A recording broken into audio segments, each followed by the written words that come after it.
Hello everyone, today is Friday, August 2nd, Eastern Time. Welcome to today's episode of Solitary Horizon, China Unveiled. I'm your host, Soliton. Today, we're going to discuss several things you need to pay attention to before going to China. This is a very important topic, especially for those planning to travel or work in China. There's a lot to cover, so I'll focus on some key points based on my personal experiences. First, let's talk about information censorship. As we all know, information censorship in China is very strict, and it's generally difficult for people to access information from outside China. Services like Google, Gmail, Facebook, Twitter, Instagram, and other non-Chinese social media and search engines are blocked. Even some international news websites are often inaccessible. I recently tried to use Google and Gmail in China, and they didn't work. Interestingly, Gmail on my phone showed new emails, but I couldn't actually view them. Facebook, Twitter, and Instagram are definitely blocked. Even shopping sites like Target don't work, though I haven't tried Walmart, so I'm not sure. To access information from outside China, I recommend downloading and setting up multiple VPN applications before you leave. A VPN, virtual private network, helps you bypass internet censorship and access blocked websites and services.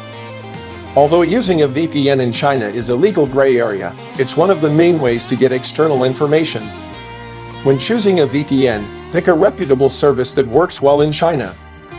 It's crucial to have your VPN installed and tested before departure, as downloading and setting up VPNs in China can be challenging.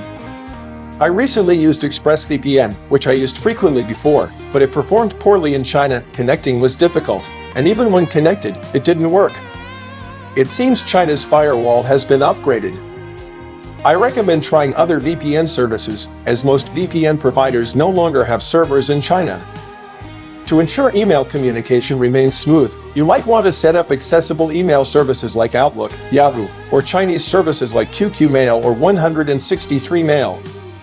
This way, even under information censorship, you can maintain contact with the outside world.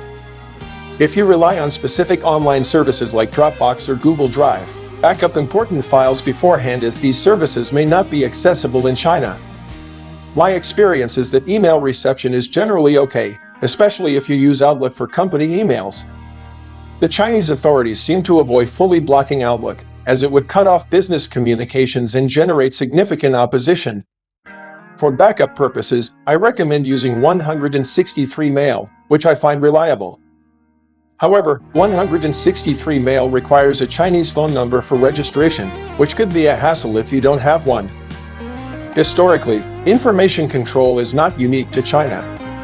The Soviet Union and East Germany in the early 20th century also implemented similar policies to control domestic opinion and information flow. George Orwell's 1984 provides profound insights into an extremely controlled society and underscores the importance of information freedom for individuals and society. I recommend giving it a read if you have the time. Next, let's talk about surveillance systems.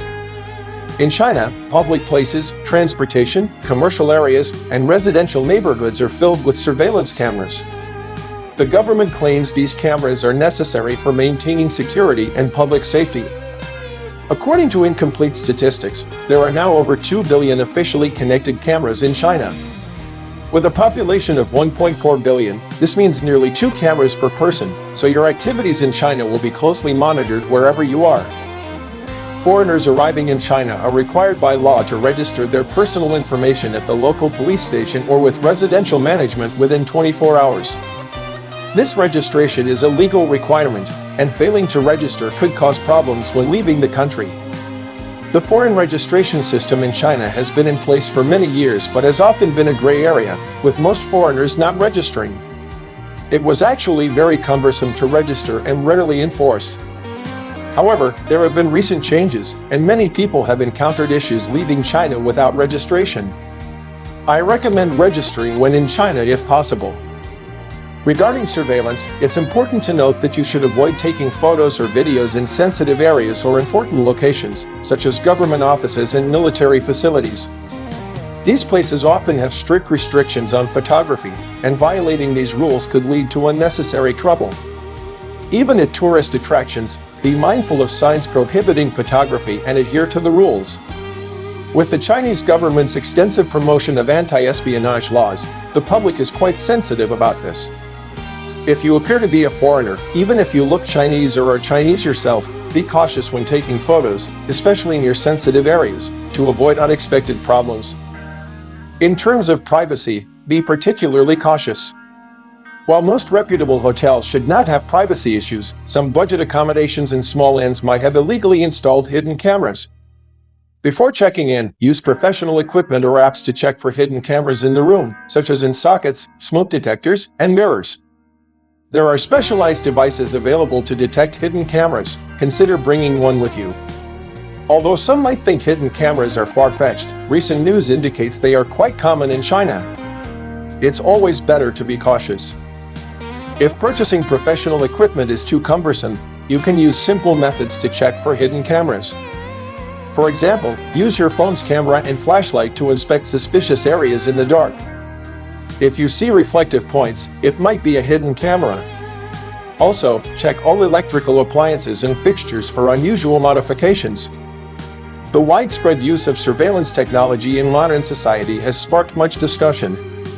George Orwell's 1984 predicted a world of omnipresent surveillance.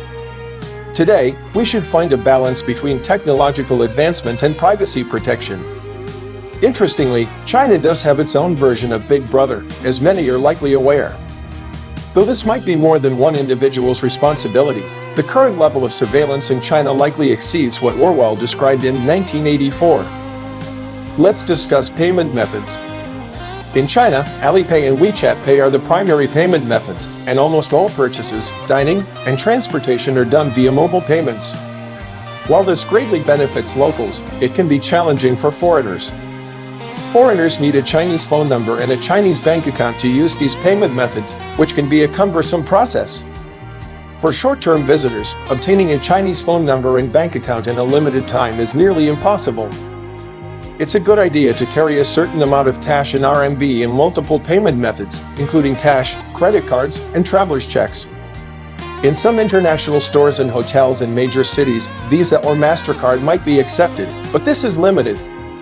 Before departing, consider exchanging some RMB at your local bank so you're not left struggling with payment issues upon arrival. Some international versions of payment apps, like Alipay International or WeChat Pay International, support credit cards from certain countries, though their functionality and coverage might be limited. If you're staying in China for an extended period, consider getting a Chinese bank card for convenience. Be aware that financial fraud is prevalent in China, and credit card use can be problematic, so I avoid using credit cards while traveling in China. This is just a personal recommendation for security reasons. On the other hand, China's mobile payment system is indeed ahead of the rest of the world. While the credit card payment system in the US has evolved over many years, China has made a leap from cash to mobile payments in a short time. This shift has not only changed consumer habits but also impacted the entire economic ecosystem. However, China's mobile payments also come with issues, such as related telecom fraud and challenges for older individuals who are not familiar with smartphones. Let's talk about food safety.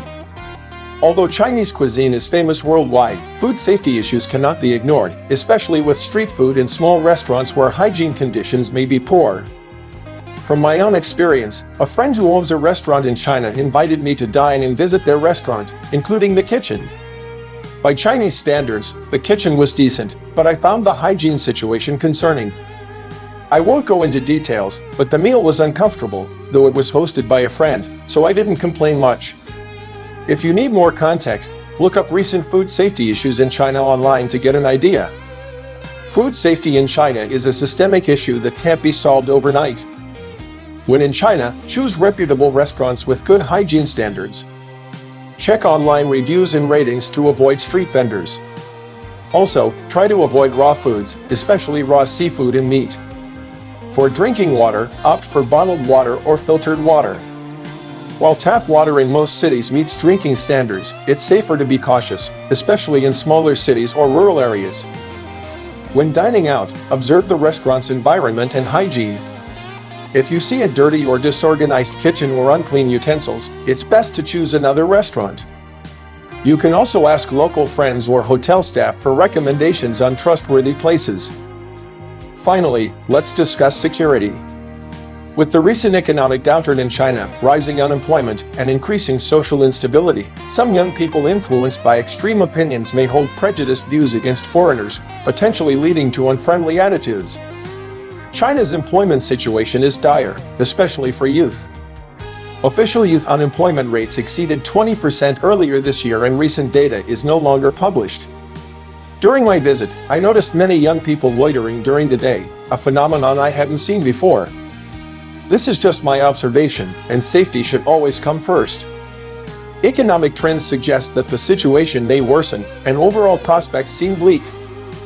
As a foreign visitor in China, avoid going alone to remote or unfamiliar places. Stick to crowded public areas and major tourist sites. If you encounter any form of harassment or attack, report it immediately and seek assistance from your embassy or consulate. Keep emergency contacts handy, including local police, hospitals, and embassy numbers. Familiarize yourself with local emergency numbers, like 110 for police and 120 for medical emergencies. It's also important to purchase travel insurance covering medical, accident, and property loss to handle unexpected situations.